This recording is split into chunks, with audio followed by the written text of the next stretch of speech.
Have you ever wondered what it means to be seen only when you're useful and forgotten the moment you're not? For years, I played the role of the quiet achiever, the daughter who never asked for much, the sister who always said yes.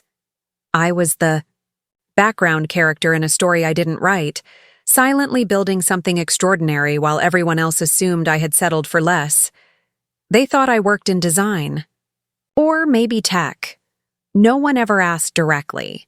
No one ever imagined that I was quietly overseeing a luxury real estate portfolio worth over $40 million, spread across 3 countries.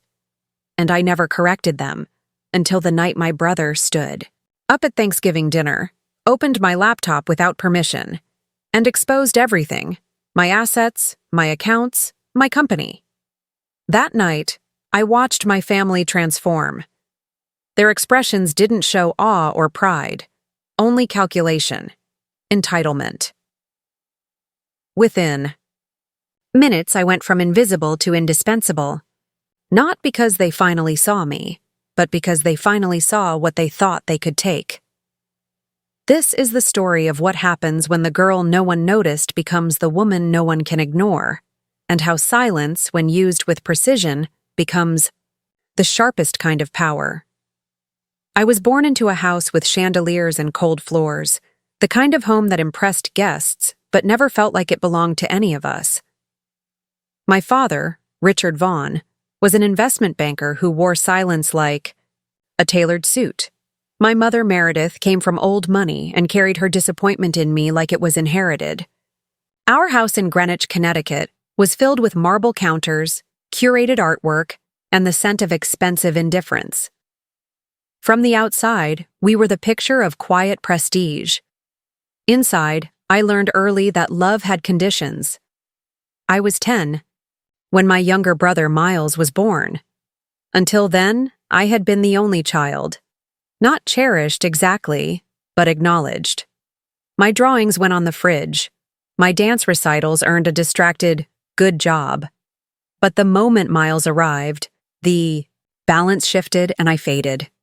I remember overhearing my mother on the phone saying, "Celeste will be fine. She's always been low maintenance."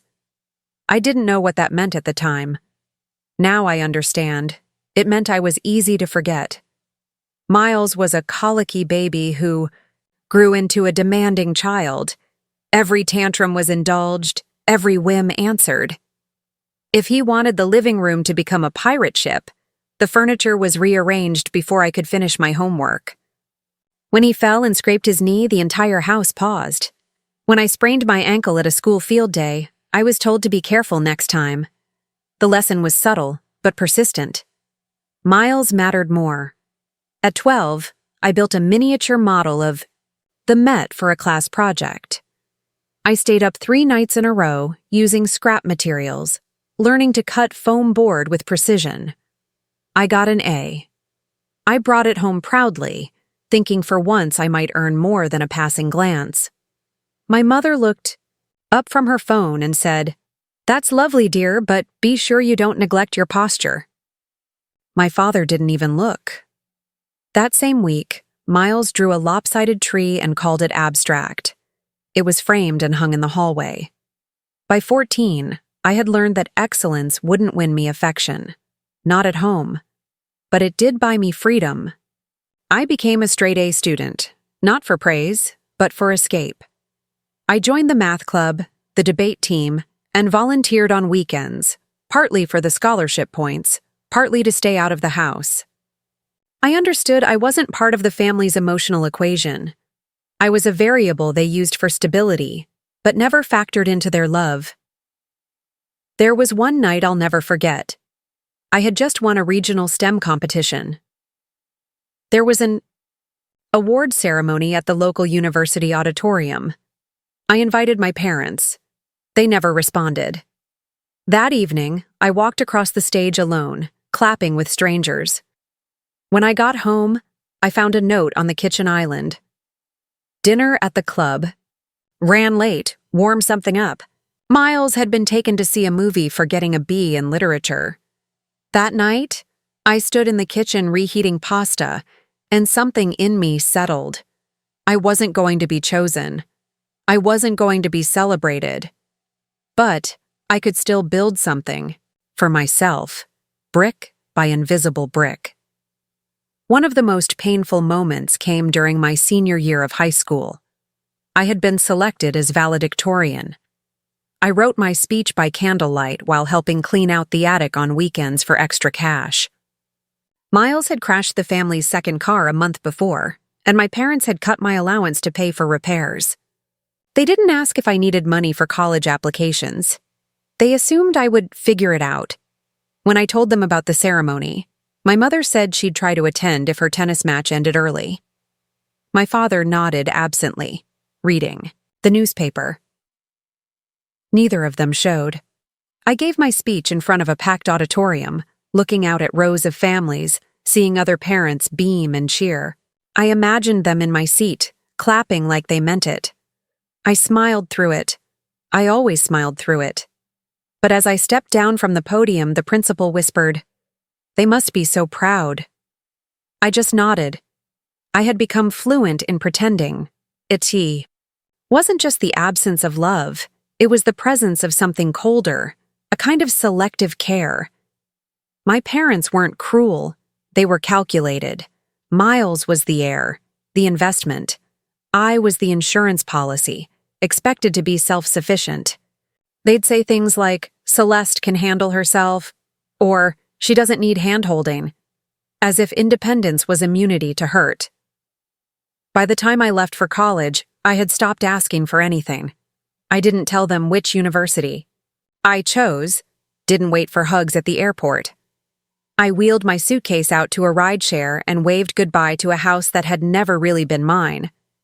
I carried with me no words of encouragement, no reminders to call home, only the quiet, steady promise to never again wait for someone else to notice me. College was supposed to be a fresh start, but for me, it was a silent rebellion in motion.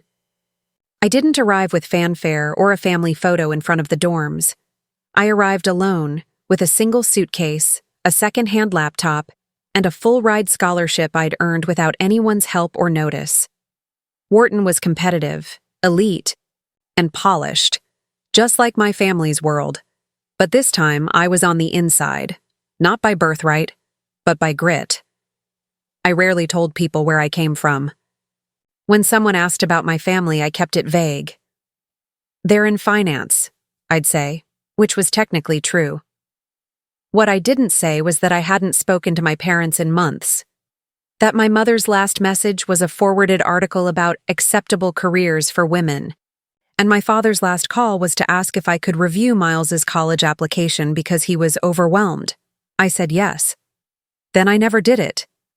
Instead, I started building something of my own. Not a dream, but a system. While my classmates were chasing internships at investment banks, I took on freelance admin work for a local real estate agent, scanning contracts, cleaning up spreadsheets, running data on listing trends. At first, it was tedious, but soon, I realized something. The people who really understood the market weren't always the ones with MBAs. They were the ones who saw patterns before others did. I started reading real estate reports at night the way others scrolled social media: price per square foot, shadow inventory, tax deed sales. I was addicted to the numbers, but more than that, to the control. For the first time in my life, I wasn't waiting for approval. I was making decisions that mattered, even if only to me. One weekend, while most of my dorm was at a football game, I stumbled upon a quiet auction listing for a foreclosed studio apartment in Tampa. Starting bid, $5,000. It was a probate sale, badly photographed, with water damage and an outdated title. But the location? Just off a busy highway, near a growing commuter belt. I didn't have $5,000, but I had $2,300 in savings and a quiet confidence that I could figure the rest out. I called the contact number, asked the kind of questions that made them think I was older than I was, and negotiated a payment plan. Within 3 weeks, I owned a piece of Florida. My name wasn't even on the property yet, It was registered under a shell company I'd created with a template I found online, Vaughn Asset Group. It sounded legitimate. No one knew. Not my roommate, not my professors, and definitely not my family. I didn't even tell the girl from my statistics class I was starting to become friends with. I was used to hiding. It had become a kind of protection. That first flip changed everything. I fixed the place up remotely, using a local handyman I'd found through a background check, then rented it out through a property management app. Within 4 months, I'd earned back my investment. By the end of the year, I had 2 more properties, one in Columbus, one outside Phoenix. I studied harder than ever, graduating top of my class, but the real education happened at night, when I tracked market cycles and learned how to read zoning changes like a second language. Meanwhile, Miles was kicked out of his second university. My parents said nothing to me directly, but I heard through a family friend that they were paying for him to attend a private business program in Europe. The irony wasn't lost on me. They were spending hundreds of thousands trying to mold him into the image I had already become, without their help, without their money, without their pride. The last straw came in my final year. I received a letter from a private law firm. At first, I thought it was a mistake. But as I opened the envelope, I realized it wasn't.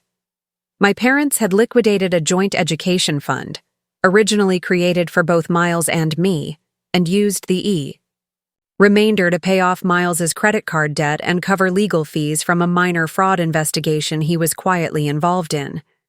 They hadn't asked. They hadn't told me. The money wasn't theirs to take. But when I confronted my mother through a carefully worded email, her response was 4 lines long. "You're doing so well on your own, darling. We knew you wouldn't mind. Families support each other." That night, I stared at the screen, trying to feel anger. But all I felt was clarity. They would never see me unless they needed something. I wasn't their daughter. I was their emergency fund. So I stopped replying. From then on, I made a vow. I would succeed in silence, not to prove them wrong, but to prove to myself that I didn't need to be seen to exist. I created 5 more shell companies, diversified my holdings, and kept every deal off public record unless required by law. I consulted for developers under alias emails, bartered services to cover legal paperwork, and stacked capital like bricks in a wall between me and my past. There were moments of doubt, late nights wondering if I was just trying to fill a hole that praise was supposed to patch. But each time I returned to the numbers, the spreadsheets, the contracts. These didn't lie. They didn't shift affection based on whims. I wasn't building a business. I was building proof. Proof that I could become everything they never bothered to see, not for them, for me. By the time I was 25, I had quietly built what most people would have mistaken for a digital facade, something that looked too impressive to be real. I didn't post about my life, didn't flash wins, and didn't network at mixers where people tossed around buzzwords like currency.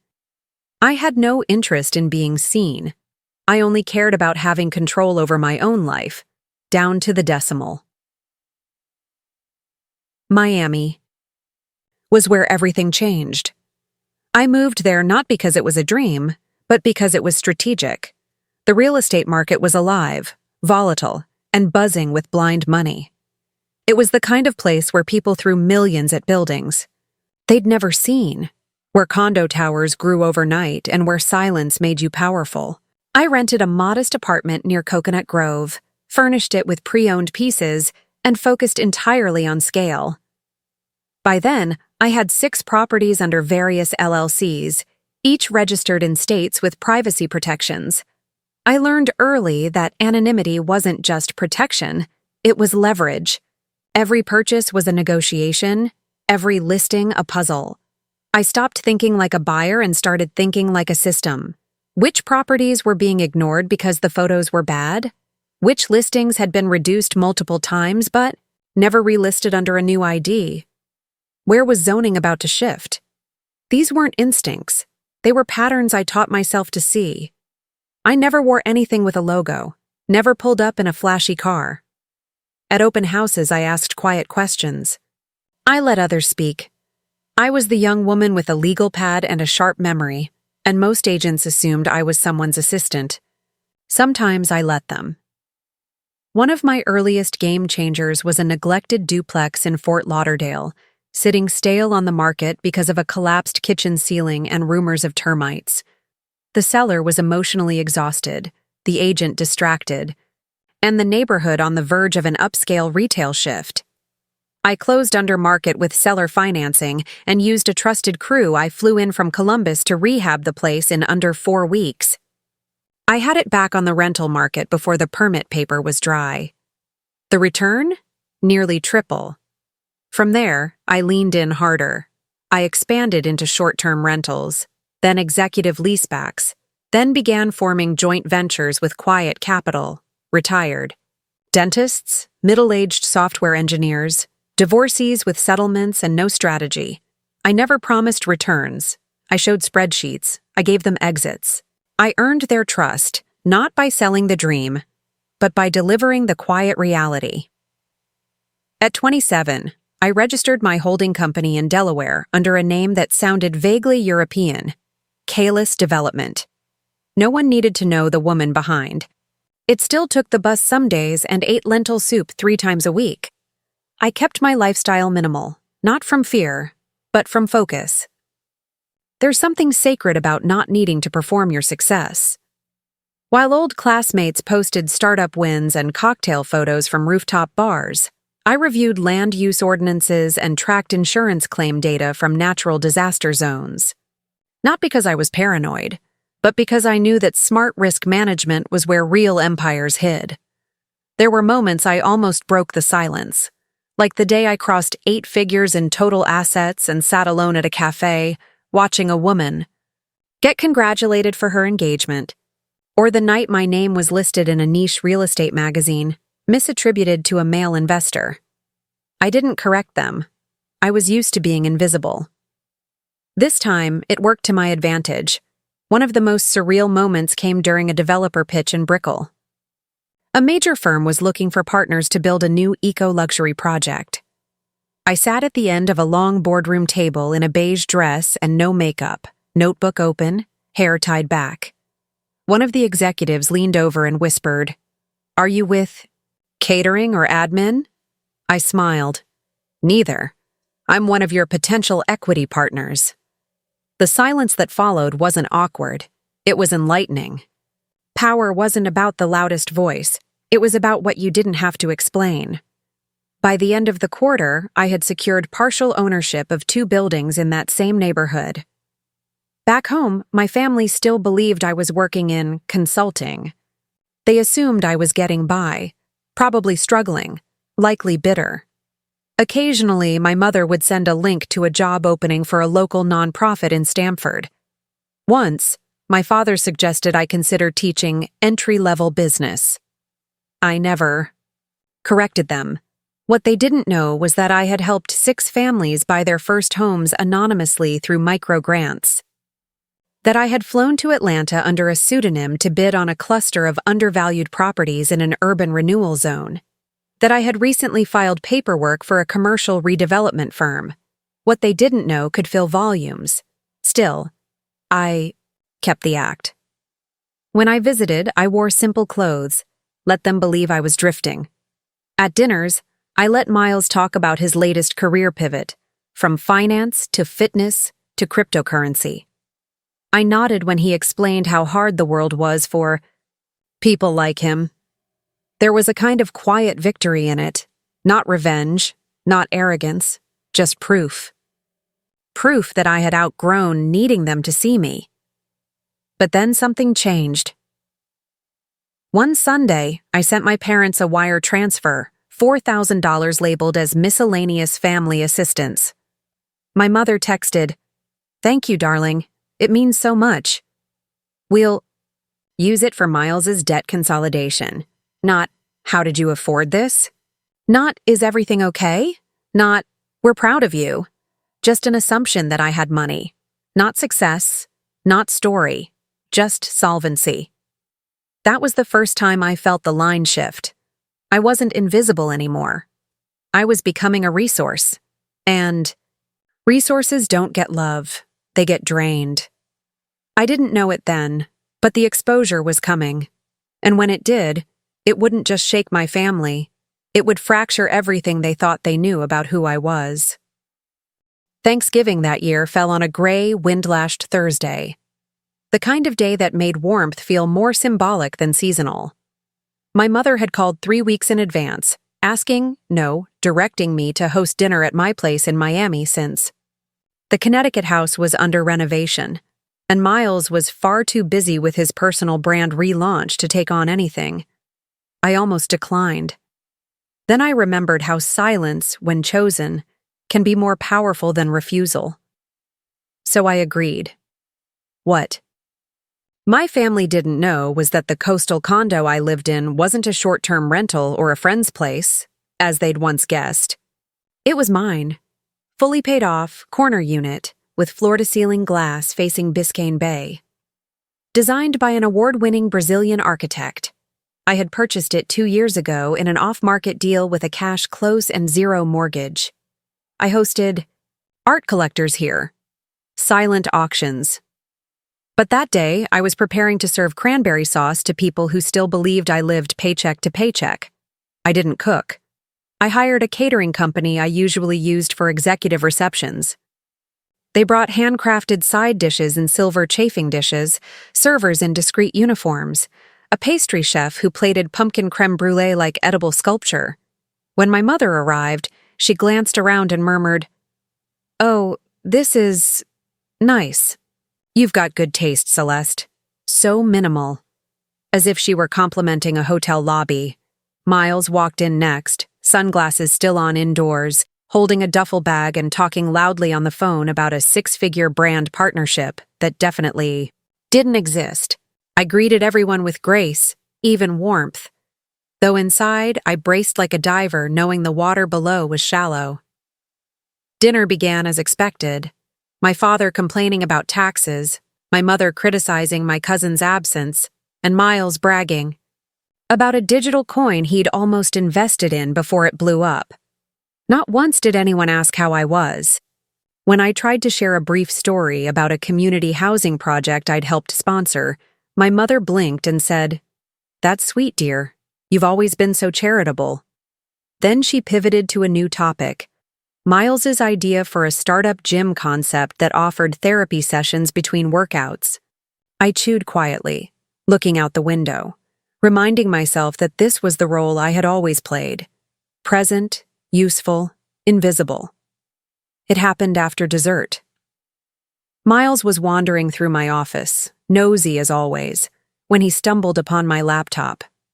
I had left it open, not intentionally, but not exactly by accident either. He called out, "Yo, Celeste, is this your trading dashboard or something? This thing says 8 figures." The room fell quiet. "What?" my mother asked, lifting her wine glass slowly. My father's brows furrowed. I walked calmly into the living room, but it was too late. Miles had turned the screen toward the dining table, where a portfolio management interface was clearly visible. Line items, property holdings, liquid capital, a pending acquisition deal worth $7.2 million. And in the top corner, my name. The cow. Silence was immediate and absolute. Not the kind of silence that follows awe, the kind that follows impact, calculation. I watched their expressions change, not to admiration, but to strategy. In their eyes, I wasn't Celeste. I was an answer, a solution, a walking fund. "Wait, this is real?" my mother asked, voice sharp and low. "All of this is yours?" "Yes," I replied simply. "But how?" my father asked, voice tinged with disbelief. "I mean, when? You never told us." "You never asked." Miles stood frozen, scrolling through tabs. He found one labeled Miami Portfolio and whistled low. "This is insane. I mean, Why wouldn't you say anything? You've got all this money and you're just… What? Keeping it to yourself? My mother straightened her back. Celeste, we're family. Things like this shouldn't be secrets. I looked at her, letting the weight of every memory press against my silence. Then I spoke. I've sent you money for the past 2 years. Quietly. Without questions. Without judgment. Do you remember what it was labeled? Family support. You never once asked how I managed it. You never once said thank you.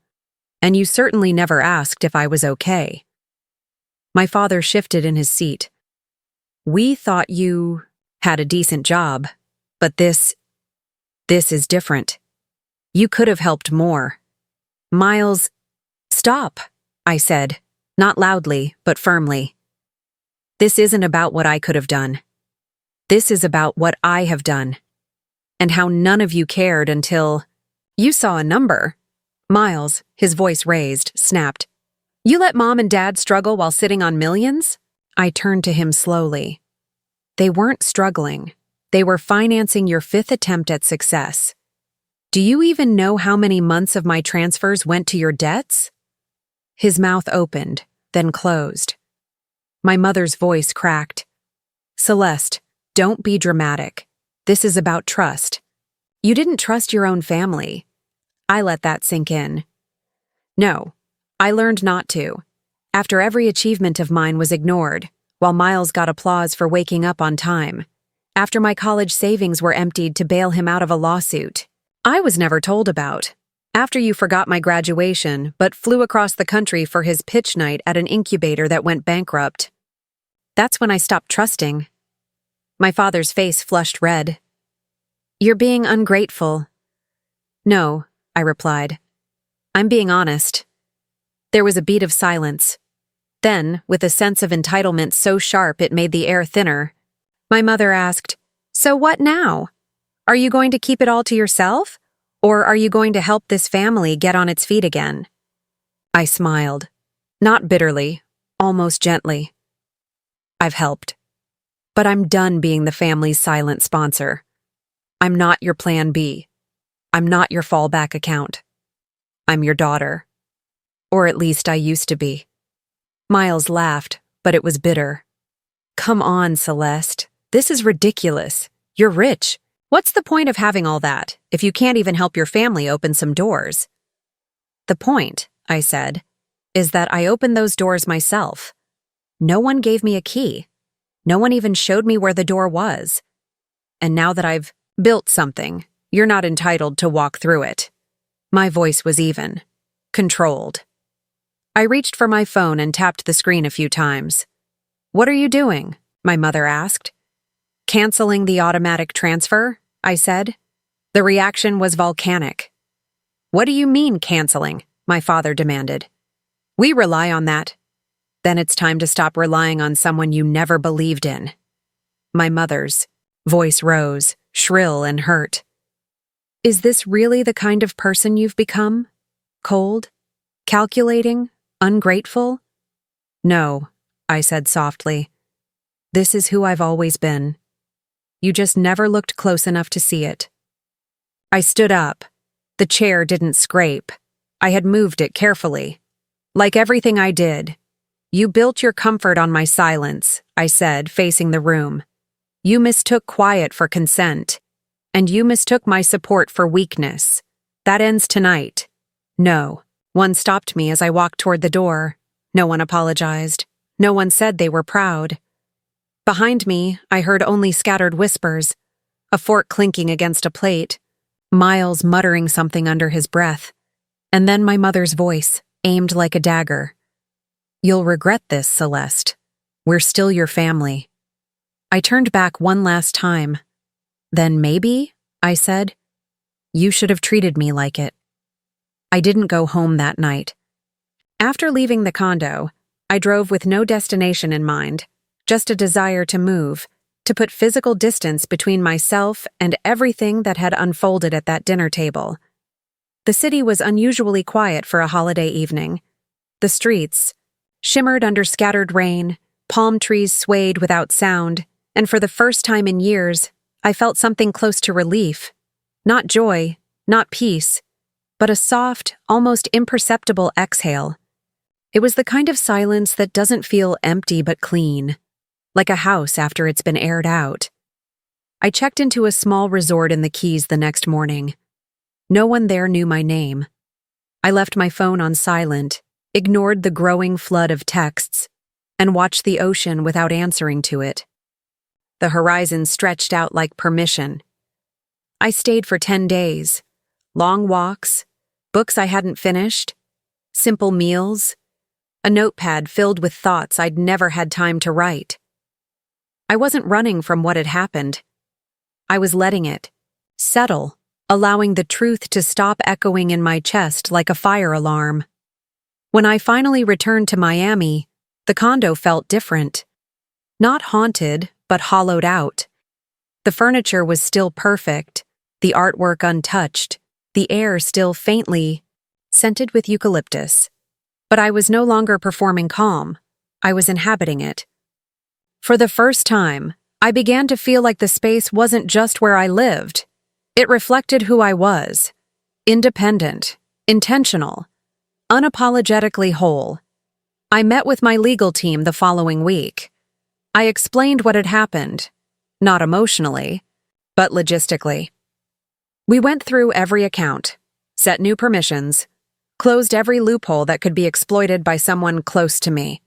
One of my lawyers, a measured woman named Alina, looked at me and said, "You understand, once this wall is up, it's going to be high. Not everyone is willing to live on their own side of it." I nodded. That's the point. I wasn't angry anymore. Anger implies you want something from the person who wronged you. I didn't want anything. Not reconciliation, not revenge, just clarity. I needed clean air around me, so I built it. Then I started rebuilding something else. The parts of myself that had been wrapped so tightly in survival that I'd forgotten they existed. I pulled out the old sketchbooks from under my bed. I had once drawn cityscapes as a teenager, fantasy buildings with impossible glass spirals and invisible elevators. I had forgotten how much joy that brought me. I signed up for a small art class on Thursday nights, under an alias, just to draw without being watched. I also reached out to an old professor who'd once offered me a position in a nonprofit housing initiative. She thought I was calling to decline, but I surprised both of us. I offered seed funding to build modular homes in historically neglected neighborhoods in Tampa. She cried. I didn't. I felt something better than tears. Alignment. A quiet return to purpose. I moved into a different part of the city a month later. A neighborhood less curated, more alive. Children playing on sidewalks. Elderly couples watering plants. People who nodded good morning without calculating anything. My new home was a mid-century two-story, nothing ostentatious. A house with personality, not prestige. I designed it myself, choosing materials that felt warm in the hands. I installed a long, low bookshelf in the hallway just for poetry. I didn't cut everyone off, but I let distance do what words never could. When my mother called, I didn't pick up. When my father emailed a list of family needs for Miles's latest endeavor, I deleted it. I wasn't being cruel. I was honoring a boundary that had taken me years to name. If they wanted me in their lives, it wouldn't be on the basis of utility. It would have to begin with acknowledgement. And they weren't capable of that. What surprised me was how much support I began to receive from places I hadn't expected. A former tenant sent me a handwritten thank you note for lowering his rent during a hard season. A young woman who had interned with one of my partner firms reached out to say I had inspired her to start her own consulting practice. People who had seen only slivers of who I was somehow recognized the full shape of me more than my own family ever had. One day, I ran into a woman from my college years, someone I barely remembered, but who remembered me. She said, "You were always the one people underestimated. Quiet but dangerous. I smiled. Not dangerous, just deliberate. That week, I started working on a new project, my first public one, a restoration of a historical building in Atlanta that would house an exhibit on invisible labor, the unseen hands that build cities, run homes, and hold families together. It would include interactive installations, interviews, and a series of rotating pieces created by formerly unhoused artists. I poured myself into it not for recognition, but because it felt like reclaiming my own story on a larger scale. I also did something that scared me. I started therapy. Not because I felt broken, but because I no longer wanted to carry everything alone. My therapist, a sharp and empathetic woman named Leora, asked me one day, "When did you first learn to expect nothing in return for everything you gave?" I didn't have an answer, but that question alone gave me back pieces of myself. And piece by piece, I stitched a life that didn't require proof. No more resume conversations at family dinners. No more internal math calculating how much love $1 might buy, just presence. Real, deliberate, quiet presence. I no longer fantasized about being seen by them. I didn't rehearse confrontations in my head. The chapter had closed itself. What came next was no longer a reaction. It was mine to write. The break hadn't shattered me. It had revealed who I was without the weight of their expectations. And I liked her. She was sharp, compassionate, unshakable. A woman who could build empires and then walk away if the price was her peace. Healing didn't come all at once. It arrived slowly, in scenes. A cup of coffee without urgency. A Sunday with no plans. The sound of my own laughter, genuine and unfiltered. I had learned to stop chasing approval. I had learned the strength of detachment. But most importantly, I had learned that boundaries are not walls.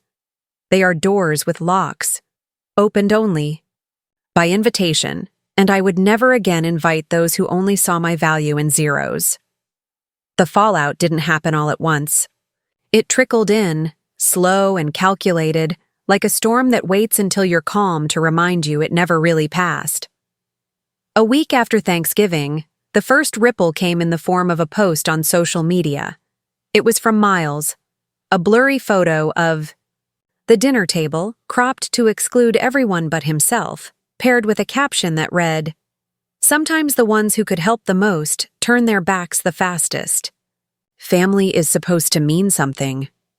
There were no names, but the implication was obvious. The comments started piling up, some sympathetic, others inflammatory. People who had never met me weighed in.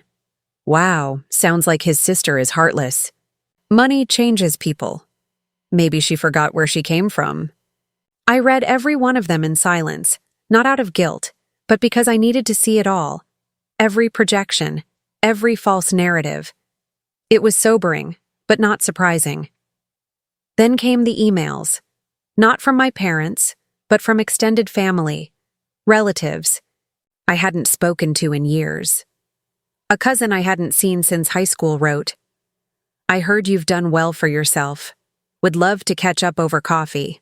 Also, I've got a business pitch." An uncle asked if I could help his daughter with her student loans. A former family friend sent a long message recounting how much they'd always believed in me, followed by a request to invest in a property they were flipping. I responded to none of them. It became clear that I was no longer a person to them. I was a concept, a vault, a myth with a checkbook. Even their kindness felt rehearsed. There was no curiosity about how I had done it, what it had cost, or who I had become. Only assumptions. Only expectation. A few days later, I received a call from an unfamiliar number. I answered out of instinct. It was my father. His voice was composed, professional even. He started with small talk, how the weather was turning in Connecticut, how his tennis elbow had flared up. Then, as if sliding into a business proposal, he said, "We've been discussing the possibility of setting up a family investment fund. something that benefits everyone. You'd have primary control, of course, but it would reflect a shared legacy. I let the silence stretch long enough for discomfort to bloom on his end. Then I said, "What legacy?" He didn't answer. That was the moment I understood. Even now, they couldn't see me as a whole person. Only as a utility, the golden child they never believed in until she became gold. I ended the call politely, then blocked the number. That boundary wasn't up for renegotiation. Over the following weeks, I began noticing the quiet ways freedom reveals itself. I no longer braced for obligation when the phone rang. I no longer rehearsed explanations about what I did for a living. I walked through my days without apology. I said no without guilt. I said nothing without fear. Some people began to notice. A client who had seen one of the cryptic social media posts called and said, "I saw what your brother wrote. Funny how people always leave out the years they were carried." She didn't ask for details, just reaffirmed that my work spoke for itself. And it did. More inquiries started coming in, not just from clients, but from journalists, curators, and academic institutions who wanted to collaborate. One even invited me to give a keynote at a heritage preservation summit in Europe. I accepted, not to prove anything, but because it felt like the natural next step for someone who had always let her work do the talking. I didn't issue a rebuttal. No statements, no clarifications. I didn't need to. Because when you stop, needing to be understood by those who've chosen not to understand you, you start reclaiming your energy. And that is something no one can take. The aftermath wasn't fire and drama. It was space. And in that space, I finally found quiet that felt like peace, not punishment. Celeste's story isn't just about wealth, and it isn't really about betrayal. At its core, it's about identity, how we build it, how others try to reshape it, and how powerful it is when we finally take it back. Too often, people who are quiet, capable, and self-sufficient are mistaken as unfeeling or undeserving. But strength expressed in silence is still strength, and boundaries set in solitude are often the bravest kind. What Celeste did was radical not because she succeeded, but because she chose herself without apology. She stopped buying love with money. She stopped performing usefulness to earn belonging. And most of all, she rewrote the ending others had planned for her.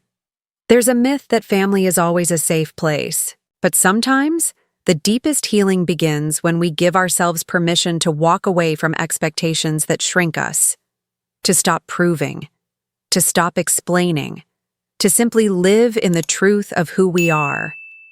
If you've ever felt invisible in the places you should have been most valued, what would you have done in Celeste's place? Let us know in the comments. And if stories like this resonate with you, don't forget to subscribe for more powerful narratives that stay with you long after the video ends.